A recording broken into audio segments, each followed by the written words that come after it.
जलालुद्दीन उर्फ छांगुर बाबा और उसके कई गुर्गे जब से एटीएस की गिरफ्त में आए हैं तब से लेकर अब तक कई सनसनीखेज खुलासे हुए हैं। छांगुर बाबा की अवैध धर्मांतरण वाली गैंग से जुड़े कई लोग अब सलाखों के पीछे हैं। इस बीच यूपी एटीएस ने छांगुर बाबा के एक और करीबी शख्स को गिरफ्तार किया है। दरअसल यूपी एटीएस ने बलरामपुर न्यायालय में तैनात लिपिक राजेश कुमार उपाध्याय को गिरफ्तार कर लिया है। वो लंबे समय से फरार चल रहा था और एटीएस उसकी तलाश में जुटी हुई थी। राजेश उपाध्याय की पकड़ में आने से छांगुर बाबा के अवैध धर्मांतरण वाली गैंग से जुड़े अब और भी कई खुलासे हो सकते हैं। जानकारी के मुताबिक राजेश उपाध्याय मूल रूप से वाराणसी का रहने वाला है, हालांकि वो फिलहाल लखनऊ के चिन्हट इलाके में रह रहा था। सूत्रों के मुताबिक राजेश उपाध्याय केवल सरकारी कर्मचारी ही नहीं बल्कि वो जमीन की खरीद फरोख्त में भी दलाली के जरिए काले धन को सफेद करने में अहम भूमिका निभा रहा था।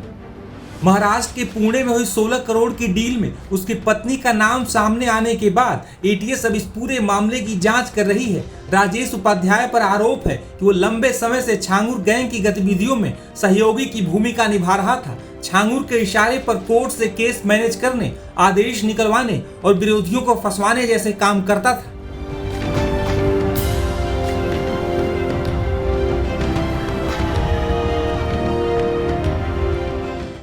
आपको बता दें कि हाल ही में छांगुर की एक लाल डायरी नीतू उर्फ नसरीन के कमरे से बरामद हुई थी। इस लाल डायरी में कई नेताओं के नाम दर्ज होने की जानकारी सामने आई थी। डायरी में कई नेताओं को चुनाव के लिए मोटी रकम का भी जिक्र है, जिसकी अब जांच की जा रही है। कई मीडिया रिपोर्ट्स में ऐसा दावा किया जा रहा है कि जलालुद्दीन उर्फ छांगुर बाबा एक रिटायर अधिकारी को चुनाव लड़वाना चाहता था। यह अधिकारी छांगुर का बहुत करीबी माना जाता था और पुलिस की कार्रवाई से भी छांगुर और उसकी गैंग को बचाता रहा है।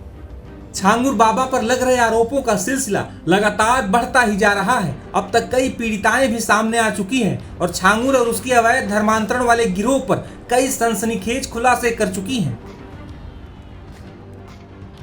मेरा जो धर्मांतरण का केस हुआ है वो एक गैंग के सरगना छांगुर के द्वारा और बाकी लोग इसमें इन्वॉल्व हैं। जैसे मेरे से मिलने के लिए अमित नाम का बंदा आया था जो अपने आप को हिंदू इंट्रोड्यूस कराया, अपने भाई बहनों को हिंदू इंट्रोड्यूस कराया। उसके बाद उसके माँ बाप से मेरी फ़ोन द्वारा बात होती थी।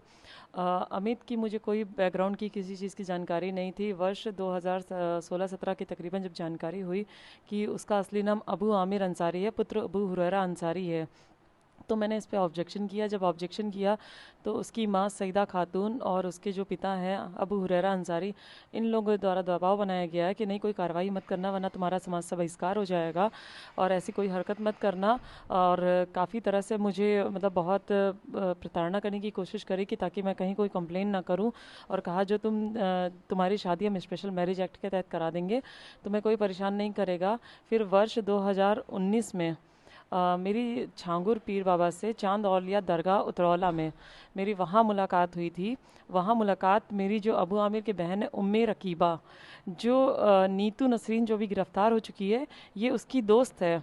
उम्मे रकीबा के द्वारा मेरी मुलाकात, और अबू आमिर का जो भाई है डॉक्टर अबू सईद अंसारी, ये लोग मुझे वहाँ लेकर गए थे। तीनों लोग वहाँ मेरी मुलाकात नीतू से कराई। जब मैंने नीतू को देखा तो नीतू का पूरा नाम तो मैं नीतू थी और उसका पूरा हिजाबी लुक था, मुस्लिम लुक था, तो मैं शॉक्ड थी उस चीज़ को लेके। तो मैंने पूछा भी, मैंने कहा ये कैसे? तो कहा कि नहीं, पहले मैं नीतू थी, अब नसरीन बन गई हूँ, अब मैं बहुत खुशहाल ज़िंदगी जी रही हूँ और तुम भी धर्म परिवर्तन कर लो तो खुशहाल ज़िंदगी रहेगी। तो मैंने इस पर थोड़ा सा मुझे अनकंफर्टेबल लगा, तो मैंने इस पर कहा कि नहीं ऐसा कैसे, और अपने धर्म को छोड़ के कैसे इस तरह से कोई आ सकता है। तो उसने कहा कि नहीं, बाबा ने हमारी बहुत मदद करी है, बाबा का डायरेक्ट कनेक्शन अल्लाह से है, रूहानी ताकतें हैं उनके पास, और मेरी बच्ची बीमार हो गई थी, उसको बाबा ने ही ठीक किया है। तो इस तरह से मुझे नीतू से मेरी मुलाकात हुई। नीतू वहाँ पे जहाँ पे मेरी मुलाकात हुई थी, कम से कम छोटा सा कमरा था, 25-30 महिलाएं लड़कियाँ यही थी और सिर्फ बाबा बैठे हुए थे। तो बाबा से मेरी थोड़ी सी मुलाकात हुई। तो बाबा छांगुर के अगर शिकार देखें तो तकरीबन 5000 के ऊपर छांगुर के शिकार हो चुके होंगे, जो धर्मांतरण कराया होगा लड़कियों का। लेकिन अगर मैं इस परिवार की जिससे मेरा, क्योंकि छांगुर से मेरी मुलाकात एक बार चांदौलिया दरगाह में हुई थी और फिर उसके बाद एक 2-3 बार की मुलाकात मेरी लखनऊ में हुई थी। और वहाँ पे जब जिस परिवार ने मेरा शोषण किया, जिसके जरिए छांगुर जुड़ा हुआ था, तो इस परिवार ने कम से कम 10 से ऊपर लड़कियों का धर्मांतरण कराया है और यहाँ तक कि अबू हुरैरा द्वारा एक का मर्डर भी किया जा चुका है। दरअसल अगर मैं कार्रवाई की बात करूँ ना, तो अभी तो 50% की कार्रवाई हुई है। कार्रवाई अभी उस हिसाब से की नहीं जा रही है जब तक कि हम पीड़िताओं का शोषण जिसने किया है डायरेक्ट, छांगुर तो हमें ब्रेन वॉश करने के लिए या डाइवर्ट करने के लिए इसलिए वहाँ मिलवाया गया है। छांगुर गैंग का सरगना है, लेकिन जो सक्रिय सदस्य होते हैं जिनसे टीम खड़ी होती है, तो वो उनकी गिरफ्तारी तो बाकी है और उनकी गिरफ्तारी हुई नहीं है। यहाँ तक कि सबसे पहले सरकार ये करे कि उनकी विदेश यात्रा पे रोक लगाए, क्योंकि वो या तो कुछ भाग चुके हैं या भागने वाले हैं। मेरे जानकारी में इन लोगों ने 1500 से 1600 लड़कियों का जो है धर्म परिवर्तन करवाया गया है और छांगुर का 500 से ज़्यादा एजेंट है सऊदी के अंदर। सहारनपुर, मुजफ्फरनगर, मुरादाबाद, देवबंद, घानाखंडी जैसे इलाकों में इनके गुर्गे हैं हजारों की तादाद में। और ये लोग फिक्स रेट तय किया है। ये सऊदी में मुझे पता चला जब इन्होंने 2021 में मुझे सऊदी में बुलाया और वहाँ पर जब छांगुर से इन्होंने वीडियो कॉल पे बात की कि लड़की यहाँ पहुँच चुकी है और आप इसका धर्म परिवर्तन करवा दीजिए, वो छांगुर ने बोला मेरी तबीयत ठीक नहीं है और मेरे पे पुलिस की नज़र है, मैं नहीं आऊँगा, मेरा मुरीद है वो आएगा जो अदीदलम शहर के अंदर है, जिसका नाम बदर अख्तर सिद्दीकी है। जब पता चला था मुझे कि इसके ऊपर जब पुलिस की नज़र है तो कुछ बड़ा करने वाले हैं।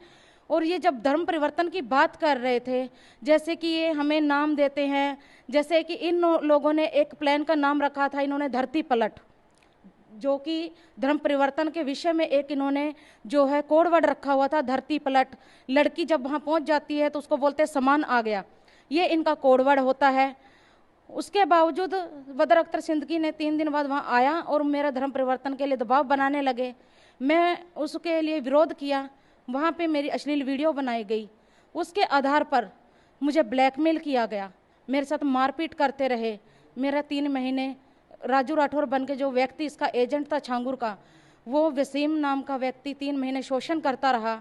फिर 3 महीने के वीज़ा ख़त्म होने के बावजूद मुझे वापस कर्नाटका भेज दिया गया। जैसे कर्नाटका आई, लगातार ये लोग टच में रहे मेरे, और पूरी फैमिली हिंदू बन के बात करती थी, पूरी फैमिली टच के अंदर थी। इन्होंने उसके बावजूद इनकी पैसे की डिमांड शुरू हुई, लगातार अश्लील वीडियो के आधार पर मेरे से पैसे लेते रहे। कम से कम इन लोगों ने 10 लाख रुपया मेरे से ऑनलाइन ट्रांसफ़र करवाए, कभी किसी के खाते में, कम से कम 25 से 26 अकाउंट्स के अंदर।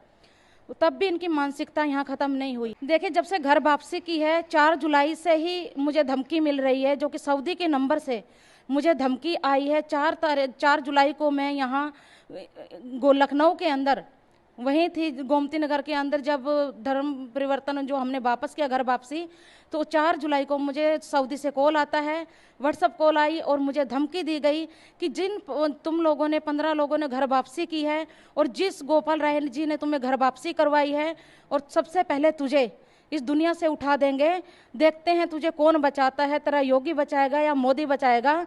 तू बहुत मीडिया तक पहुंच गई है और तू बहुत उड़ने लग गई है, तेरे पर काट दिए जाएंगे। ये धमकी की खबर सुन के मेरे पैरों नीचे की जमीन खसक। गैंग रेप हुआ सहारनपुर के अंदर, गांव घानाखंडी के अंदर, जो छांगुर का गुर्गा फरमान है, जो कि वसीम का चाचा है, उसने अपने दोस्तों के साथ मिलके 13 दिसंबर 2024 को मेरा गैंग रेप किया। सिगरेटों से मुझे जलाया गया, बेल्टों से मारा, चाकुओं के से वार किए गए।